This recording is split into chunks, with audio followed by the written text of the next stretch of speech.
નહીં, એ વેમ છે આપણો, એ ચર્મ પ્રેમ છે, મર્મ પ્રેમ નથી. અક્રૂર જેવો પ્રેમ નથી, ગોપીઓ જેવો પ્રેમ નથી. અક્રૂરજી આમ પગ ધોવા માંડ્યા ને, તે ગોપીએ કીધું એ પગ ધોશો નહીં, યમુનાજી નથી કે.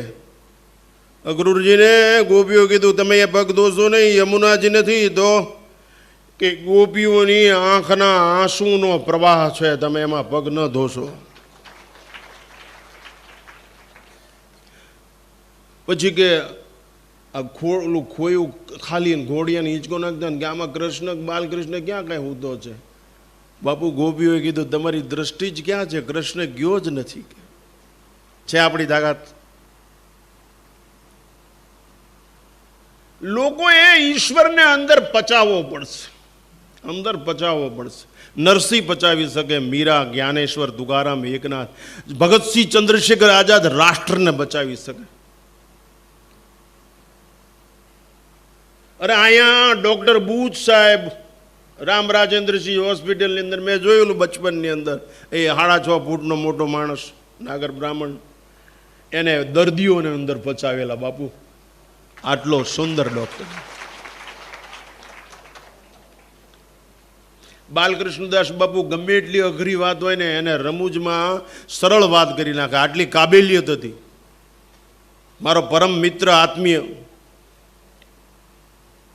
અને હું અહીંયા આવું ત્યારે મને એમ થાય કે આ એક સદભાવનાનું, સદવિચારનું, સદપ્રવૃત્તિનું કેન્દ્ર છે. હજી ઈશ્વરના કોઠે ટાઢકવાળા એવા ટમટમિયા અને કોળિયાના દીવા હજી આ દેશમાં ટકટક ટકટક થયા કરે છે, ત્યાં સુધી દેશને કાંઈ વાંધો નહીં આવે. પણ માતાઓને મારી નમ્ર વિનંતી છે, મને સમયની ખબર છે એટલે માતાઓને મારી વિનંતી છે કે તમારી નૈતિક ફરજ પહેલી છે. અઘરી વાત કહીને મારું વક્તવ્ય પૂરું કરીશ. બહેનોને ખાસ તમારી નૈતિક ફરજ છે, બાળક ગર્ભમાં તૈયાર થાય, ગર્ભમાં લય છે ને એ શરીરને અસર કરે. લય, ખોયું જેમ લયમાં ચાલે ને, ખોયું ગર્ભમાં. જાઓ, કથા સાંભળો, મંદિરે જાઓ, હાલીને પીપળાને પ્રદક્ષિણા કરો, ઓક્સિજન મળે ફૂલ્લી. આ દેશનો ઋષિ વૈજ્ઞાનિક છે, ગાંડો નથી, ચીલા ચાલુ નથી. પેટ ભરવા માટે બાવાએ આ બધું ઊભું કર્યું નથી, યાદ રાખજો. તમારું પરમ કલ્યાણ થઈ જાય, તમારો માનવ જીવન ચરિતાર્થ થઈ જાય. યસ્મિન ગદાન નિવર્તંતિ ભૂય, એ પરમધામની પ્રાપ્તિ થઈ જાય, અનુભૂતિ થઈ જાય, ઈષ્ટનું મુખારવિંદ જોઈ શકાય દિવ્ય ચક્ષુથી. એવી સ્થિતિ નિર્માણ કરવાવાળો, માર્ગ પ્રશસ્ત કરતો આ ઋષિ છે. સંસારમ પારદર્શ્યતી ઋષિ. માતાઓ, બાળક ગર્ભમાં તૈયાર થાય, ગર્ભમાં. આંદોલનો એવા હોય છે, લયબદ્ધ આંદોલનો. છાશ ફેરવામાં કેમ લયબદ્ધ આંદોલનો હોય છે, ગોળીઓ આંકો તો કેમ લયબદ્ધ આંદોલનો છે. લય બાળકની બોડી બનાવે, હેલ્ધી બોડી. પછી સૂર લય છે, પછી સૂર છે ને એના મનને તંદુરસ્ત બનાવે. હાલરડા એવા ગાઓ, શિવાજી મહારાજ તો જન્મે, મહારાણા પ્રતાપ તો જન્મે.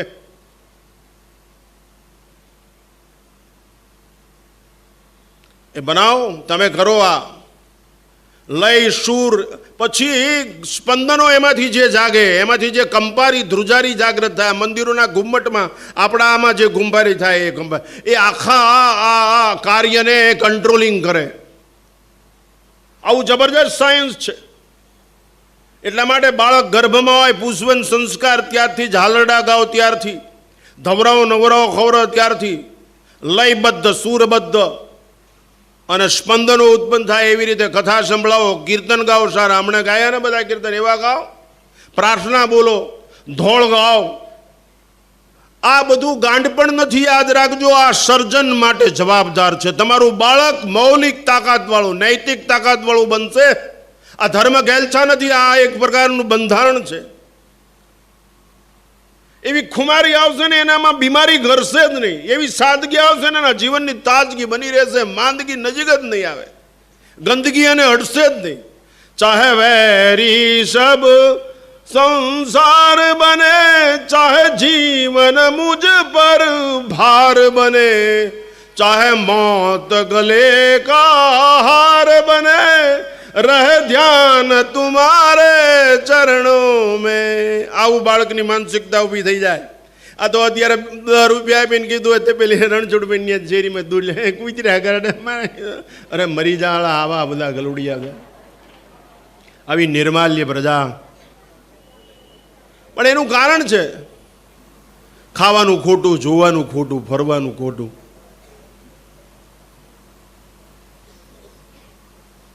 કોઈ દી સિંહની ત્રાડ સંભળાવી, કોઈ દી હાથીનો ચિત્કાર સંભળાવ્યો, કોઈ દિવસ ગિરિકંદરાઓમાં લઈ ગયા.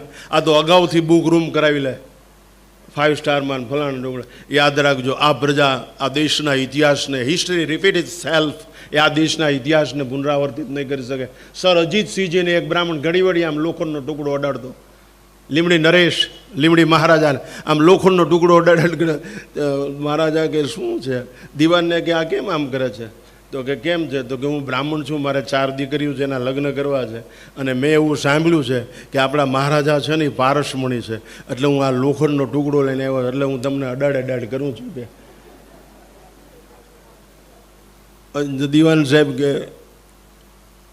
એમ કર્યું, હા હા કે લઈ લ્યો એ ટુકડો, એ લોખંડ લઈ લ્યો, કે આની ભારોભાર સોનું આપી દો આ બ્રાહ્મણને અને વિદાય આપો. કે આ પોઝિટિવ બાપુ માર્ગદર્શક, આ બધા આપણા માર્ગદર્શક છે. સંતો, શાસ્ત્રો, સદગુરુ, સજ્જનો આપણને સાચી સલાહ આપે. અમારા ભાવનગર મહારાજા કૃષ્ણકુમારસિંહજી, એક બ્રાહ્મણના છોકરાએ કેરી ભાળી બહારથી માગી, તો એના બાપાએ છૂટો લાકડીને ઘા કર્યો, દરબારના આય કપાળમાં આવી, લોહી ફૂટીને ડાયું, માણસો બહાર આવ્યા અને પકડીને અંદર લાવ્યા. એ સજા કરવાની વાત હતી. ત્યાં પ્રભાશંકર પટણી આવીને કે શું થયું?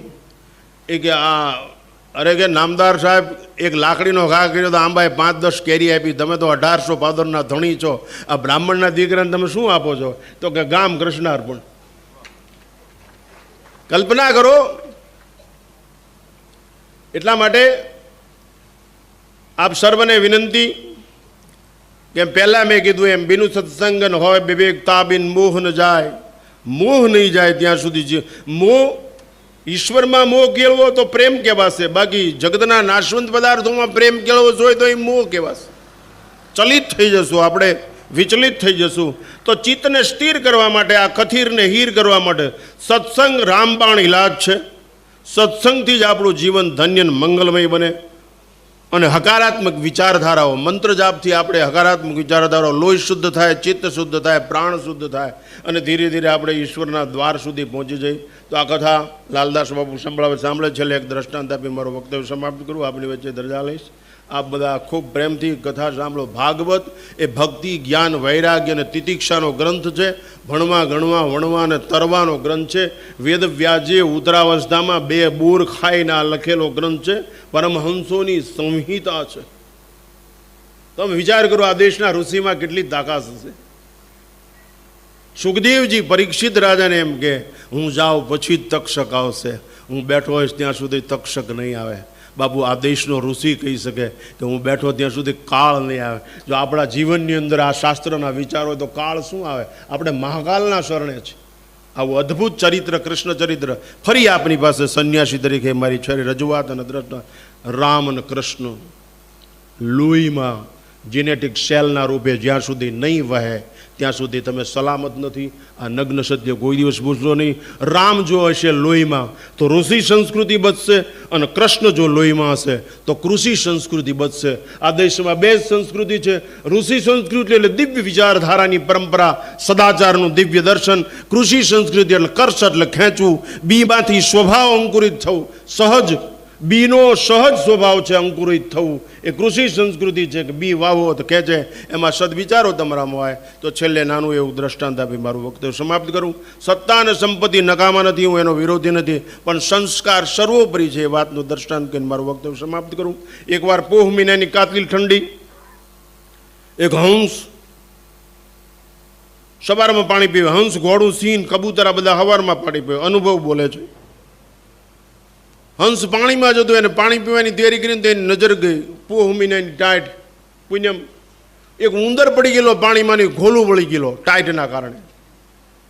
એ હંસે વિચાર કર્યો કે હું પછી પાણી પીશ, પણ આ ઉંદરને બહાર કાઢું, અને પાંખમાં બહાર કાઢીને પાંખમાં રાખ્યો.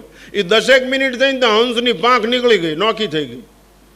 કારણ કે ઉંદરને ગરમાવો મળ્યા પછી ઉંદરે ઉંદરકામાં શરૂ કરી દીધેલા, હંસની પાંખ કાપી નાખી.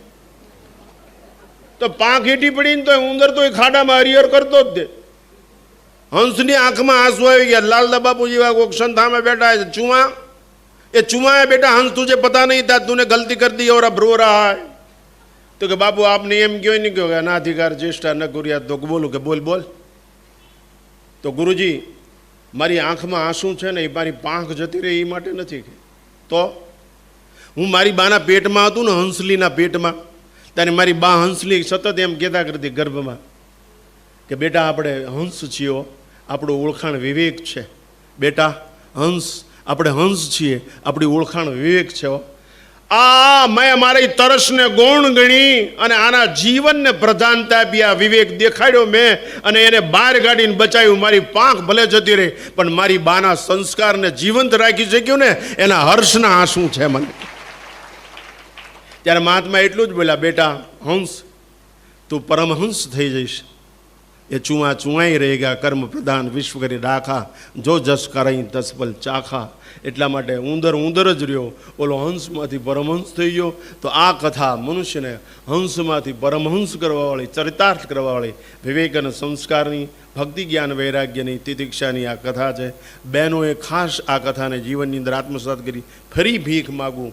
અત્યારનો વર્તમાન સમય એટલો બધો ભયંકર વહી રહ્યો છે, એટલો ખરાબ છે કે તમે હું બચવા ઈચ્છતા હોય તો, એટલા માટે વિશ્વનું ભલું એમાં છે, એટલા માટે પ્રાણી માત્રનું ભલું એનામાં છે, એટલા માટે લોહીમાં જીન્સમાં આ રામ અને કૃષ્ણ સદાચારથી વહેવો જોઈએ, બકવાસથી નહીં. ટોકરી વગાડીને દીવા કરી અને આ ટુન ટુન કરીને શ્રી રામચંદ્ર કૃપાલો ભજ મને એમ બોલ્યા કરે નહીં. તમારો ભાઈ બીમાર છે, ઊભો રહી જા, તારા ભાઈને પૈસાની જરૂર છે, કબાટ ખોલી નાખ. આવી તૈયારી હશે, હોશિયારી નહીં, તો જ યારી આપશે. આ શાસ્ત્રનો સંદેશ જીવનની અંદર ઉતારી જીવન ચરિતાર્થ કરો, એ જ મંગલ અભ્યર્થના છે. રામચંદ્ર ભગવાન કી, કૃષ્ણચંદ્ર ભગવાન કી. ઓમ નમઃ પાર્વતી પતે.